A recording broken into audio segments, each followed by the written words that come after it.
Red టీవీలో మీ వ్యాపార ప్రకటనల కోసం ఈ నంబర్ ని సంప్రదించండి.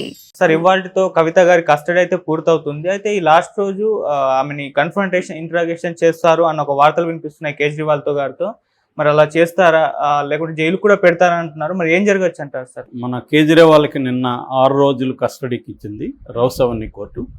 మామూలుగా అయితే అసలు ఈ కేసులో నాకు ఏ రకమైన ఇన్వాల్వ్మెంట్ లేదు, నన్ను విడుదల చేయండి అని కేజ్రీవాల్ పిటిషన్ వేశాడు.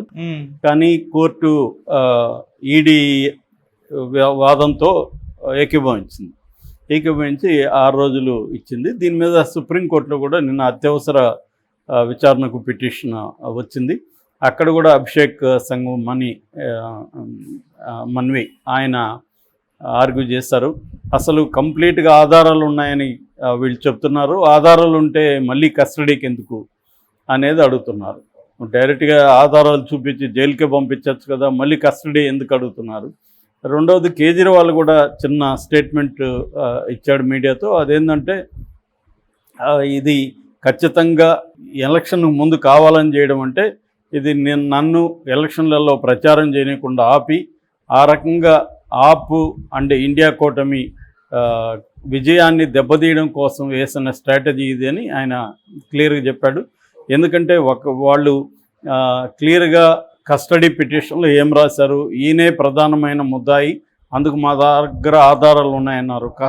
ప్రధానమైన ముద్దాయిని వాళ్ళకి తెలిసినప్పుడు ఇన్ని రోజులు అరెస్ట్ చేయకుండా ఎలక్షన్ ముందు అరెస్ట్ చేయడంలో వాళ్ళ ఉద్దేశం ఏమి? ముందేమన్నా అరెస్ట్ చేస్తే బెయిల్ వచ్చేస్తుందేమో, ఎలక్షన్ టైంలో ఇతను బయట ఉంటే మనకి ఇబ్బంది అని చేస్తారు అనేది ఆయన ఆరోపించాడు. వాళ్ళ భార్య కూడా దీన్ని ఖండిస్తూ స్టేట్మెంట్ ఇచ్చింది. అట్లాగే కేజ్రీవాల్ కూడా నేను ఎక్కడున్నా నా జీవితం దేశానికి అంకితం, నేను ప్రజల కోసమే పనిచేస్తానని ఆయన కూడా ఇచ్చారు. మరోవైపు ఆయన సీఎంగా కంటిన్యూ అవుతారని ఆప్ ప్రతినిధులు చెప్పారు. దానికి వ్యతిరేకంగా కోర్టులో పిటిషన్ కూడా ఢిల్లీ హైకోర్టులో పిటిషన్ వేశారు వేరే వాళ్ళు. అంటే ఈయన జైల్లో ఉండి ఇట్లా చేయడానికి లేదని. అయితే రాజ్యాంగ నిపుణులు చెప్తున్నది ఏంటంటే రాజ్యాంగంలో కానీ ఎక్కడ ఏమీ లేదు అలాగా జైలు నుంచి నడపకూడదని లేదు. బట్ ప్రాక్టికల్గా అయితే కుదరదు. ఎందుకంటే ఈయన ఫైల్స్ చూడాలి, అనేక మీటింగ్లు వేయాలి, అవన్నీ జైల్లో అలో చేయరు. ఒకవేళ ఆయన ఇల్లే జైలుగా పరిగణించి ప్రత్యేక పరిస్థితుల్లో పెడితే అప్పుడు ఇది సాధ్యమవుతుంది అనేది అంటున్నారు. ఏదేమైనా అది కష్టమే అనేది చాలామంది చెప్తున్నారు. సరే, ఇక కవిత విషయానికి వస్తే కవితది ఈ రోజుతో అయిపోతుంది. కానీ ఈడీ ఇంకా ఎక్స్టెండ్ చేయమని అడుగుతుంది ఈరోజు. ఎందుకంటే ఇటు కవితను కేజ్రీవాల్ను ఇద్దరిని కూర్చోబెట్టుకొని కన్ఫ్రంటేషనల్ ఇంట్రాగేషన్ చేయాలనేది ఈడీకున్న అండర్స్టాండింగ్. ఎందుకంటే ఈడీ మొన్న కవితకు సంబంధించిన ఈ కస్టడీ పిటిషన్లో కానీ నిన్న కేజ్రీవాల్ కస్టడీ పిటిషన్లో కానీ క్లియర్గా చెప్పింది ఏంటంటే వీళ్ళిద్దరే అసలు కింగ్ పిన్లు. ఇటు సౌత్ లాబీ తరపున కవిత, ఇటు ఆప్ తరపున కేజ్రీవాల్, వీళ్ళిద్దరే కుట్ర చేశారు. అంటే మొత్తం ప్లానింగ్ అంతా ఫస్ట్ చేసింది వీళ్ళిద్దరే. ఈ డబ్బులు కూడా ఆప్కి వెళ్ళింది. ఆప్ అనేది రాజకీయ పార్టీ కావచ్చు, కానీ అది మా దృష్టిలో ఒక కంపెనీ లాంటిది. ఎందుకంటే పిఎంఎల్ఏ కంపెనీల కిందకే వస్తుంది తప్ప రాజకీయ పార్టీలకు ఫండ్ పిఎంఎల్ఏ కిందకి రాదు. కానీ పిఎంఎల్ఏ వాళ్ళు వీళ్ళేం వాదిస్తున్నారంటే ఈడీ వాళ్ళు అది ఒక కంపెనీ లాంటిది. కంపెనీలో పనిచేసే వాళ్ళందరూ దానికి బాధ్యులే. కాబట్టి ఈయన కూడా బాధ్యుడు అనే ఒక వాదన తీసుకొస్తుంది. నిజానికి ఈ వాదన కోర్టులో నిలవదని అభిషేక్ సింగ్ లాంటి చెప్తున్నారు. కానీ నేను చాలాసార్లు చెప్పినట్టుగా ప్రాసెస్ ఇద్ద పనిష్మెంట్ వాళ్ళకు కూడా తెలిసి ఇవేవి ఈ కేసులు నిలవని. ఎందుకంటే 5,422 కేసుల్లో ఓన్లీ 25 కేసులు మాత్రమే కోర్టులోకి వెళ్ళగలిగిన ఫైనల్ స్టేజ్లో. అందులో 24 కేసుల్లో శిక్షలు పడినాయి. అంటే 0.5% కూడా మొత్తం ఈడీ పెట్టిన 17 ఏళ్లలో ఈడీ పెట్టిన కేసుల్లో అవ్వలేదని సాక్షాత్తు ఫైనాన్స్ డిపార్ట్మెంటు పార్లమెంట్లో చెప్పిన విషయం ఇది. అంటే 0.5% కూడా కన్విక్షన్ రేట్ లేదు. కానీ 95% కేసులు ప్రతిపక్షాల మీద పెట్టారు. సో దీన్ని బట్టి క్లియర్గా ఏంటంటే బీజేపీ కావచ్చు, అంతకుముందు ఉన్న కాంగ్రెస్ ప్రభుత్వం కావచ్చు, ప్రత్యర్థుల మీద ఈ కేసులు పెడుతున్నా. బీజేపీ దీన్ని పెద్ద ఎత్తున తీసుకెళ్ళి చివరికి సాక్షాత్తు సిట్టింగ్ చీఫ్ మినిస్టర్ని ఫస్ట్ టైం అరెస్ట్ చేసిన చరిత్ర కూడా బీజేపీకి దక్కుతుంది. అట్లాగే గతంలో ఒక నెల 2 నెలలకు ముందు హేమంత్ సోరెన్ కూడా అరెస్ట్ చేశారు. సరే, ఇది ఒకటి. రెండవది కవిత విషయంలో వీళ్ళిద్దరు ఇంట్రాగేషన్ ఎలా ఉంటుంది అనేది చాలామందికి క్యూరియాసిటీ ఉంది. కాన్ఫరంటేషన్ ఇంట్రాగేషన్ అంటే ఏంది అని. యాక్చువల్గా ఇంట్రాగేషన్లలో రకరకాల మెథడ్స్ ఉంటాయి. మామూలుగా రైడ్ టెక్నిక్ అని ఎక్కువగా అమెరికాలో ఫాలో అవుతారు అన్నమాట. ఈ రైడ్ టెక్నిక్లో ఏంటంటే ఫ్యాక్ట్ని అనలైజ్ చేయడం, తర్వాత బిహేవియరల్ అనలైజ్ చేయడం, తర్వాత యాక్చువల్ ఇంట్రాగేషన్ అంటే వాళ్ళ ముందు అన్నీ ప్రవేశపెడతారు. ఇలా జరుగుతుంది, ఇలా జరుగుతుంది, ఇవి ఉన్నాయి సాక్ష్యాలు నీ దగ్గర, ఇది ఉన్నాయని అలాగా దాన్ని చేయడం. రెండోది ఫలానోడు నీ మీద ఇలా చెప్పాడని ఊరికైనా కూడా చెప్పేయడం, డిసెప్టివ్ ఎవిడెన్స్ అంటారు.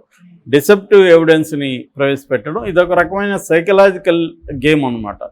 ఇది ఎక్కువ అమెరికాలో చేస్తుంటారు. ఇక రెండవది పీస్ అని ఒక ఇంట్రాగేషన్ టెక్నిక్ ఉంది. పీస్ అంటే అర్థం preparation, explanation, accountability, closure, evaluation.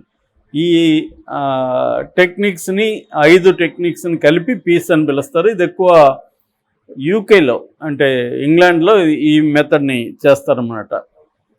తర్వాత కైనెసిక్ ఇంట్రాగేషన్ అంటారు. కైనెసిక్ అంటే బాడీ లాంగ్వేజ్ని అబ్జర్వ్ చేయడం, భయపెట్టడానికి ట్రై చేయడం, లేదా వాళ్ళని బొజ్జగించడానికి ట్రై చేయడం, అప్పుడు ఎలా బిహేవ్ చేస్తున్నారని ఆ బాడీ లాంగ్వేజ్ని ఇంటర్ప్రెట్ చేసే సైకాలజిస్టులను పెట్టుకొని ఇంటర్ప్రెట్ చేయడం, దాని ద్వారా ఇతను నిజం చెప్తున్నాడు అబద్ధం చెప్తున్నాడు అనేది గ్రహించడం, ఇలాంటి టెక్నిక్స్ ఉంటాయి.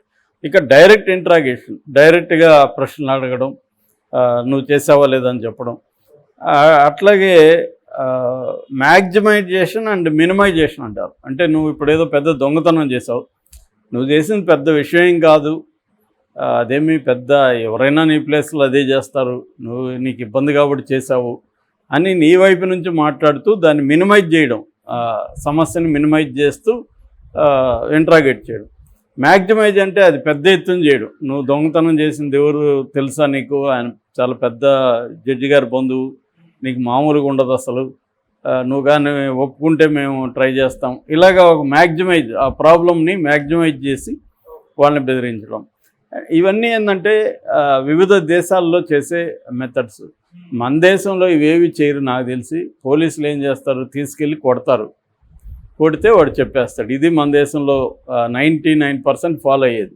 కాకపోతే ఇటు సెలబ్రిటీస్ కానీ ఇటు టాప్ పీపుల్ని కానీ కొట్టలేరు కాబట్టి ఇప్పుడు ఈ కేసులో కూడా సాక్షాత్తు కంపెనీ CEO లాంటి చందన్ రెడ్డినే కొట్టారని ఆరోపణలు ఉన్నాయి. ఎంపీ సంజయ్ సింగ్ ఆరోపించాడు కొట్టారని. అట్లాగే సిబిఐ కూడా వివేకానంద రెడ్డి కేసులో ఉన్న ముద్దాయిలు దాదాపు అందరూ కూడా కొట్టారని ఆరోపిస్తున్నారు. కొడతారు వీళ్ళు కూడా, కానీ కేజ్రీవాల్ లాంటి వాళ్ళు కొట్టే అవకాశం లేదు, కవిత లాంటి వాళ్ళు కొట్టే అవకాశం లేదు. సో అందువల్ల వీళ్ళు ఏం చేస్తారంటే ఈ టెక్నిక్స్ని ఫాలో అవుతారు. వీళ్ళకి నిజానికి ఇంట్రాగేషన్ టెక్నిక్స్ అన్నీ కూడా ట్రైనింగ్ ఉంటుంది, ఎలా చేయాలి ఏంటి ట్రైనింగ్ ఉంటుంది, ఎక్స్పీరియన్స్ కోసం చేస్తారు. నిజంగా ఈ మెథడ్స్ అంతా చేస్తే చేయొచ్చు, కానీ వీళ్ళకి అంత ఓపిక ఉండదు కాబట్టి కొట్టడం అనేది ఈజీ కదా, ఏముంది కర్ర తీసుకుని బాధచ్చు, బాధితే వాడు ఇంకా బాధతో భయపడి చెప్పేస్తారు. అందుకని వాళ్ళు ఎంత టెక్నికల్గా ఎందుకు మనం చేయాలి, చేస్తూ ఉంటే వాళ్ళు చెప్పరు. సో ఇవి విసుగు ఎందుకు ఇది అని వీళ్ళు ఏం చేస్తారంటే మన వాళ్ళంతా ఇదే మెథడ్ చేస్తారు. సో కన్ఫ్రంటేషన్ అంటే ఏంటంటే వీళ్ళిద్దరిని కూర్చోబెట్టుకొని ఆల్రెడీ వీళ్ళకి డేటా ఉంటుంది. కవిత ఇప్పుడు గత 6 రోజులుగా ఆమె కొన్ని విషయాలు చెప్పింది, దాన్ని తీసుకెళ్ళి అక్కడ పెడతారు. ఇట్లా కవిత నీ మీద ఇది చెప్పింది అని చెప్పినప్పుడు అతను కరెక్ట్గా చెప్తాడా, లేదా ఇన్ఫర్మేషన్ ముందుగా పెట్టకుండా కవితను ఏమేమి ప్రశ్నలు వేశారో ఇద్దరికి సంబంధించి, అంటే ఫర్ ఎగ్జాంపుల్ ఫస్ట్ మీరు ఇద్దరు ఎప్పుడు కలిశారు అనేది కవితను అడిగారు, కవిత ఒక సమాధానం చెప్పింది. ఇప్పుడు కవితను ఎదురుగా కూర్చోబెట్టుకొని అతన్ని అడుగుతారు, నువ్వు కవితను ఎప్పుడు కలిసావు అని.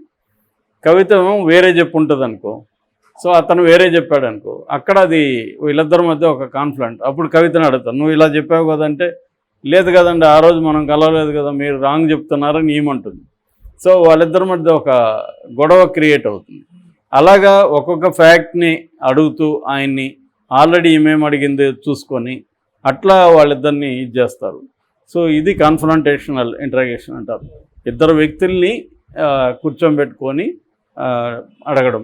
రెండోది ఇద్దరు కలిపి డైరెక్ట్గా కూడా కొన్ని ప్రశ్నలు ఇప్పటివరకు అడగనివి ఇద్దరిని కూడా అడిగే అవకాశం కూడా ఉందన్నమాట.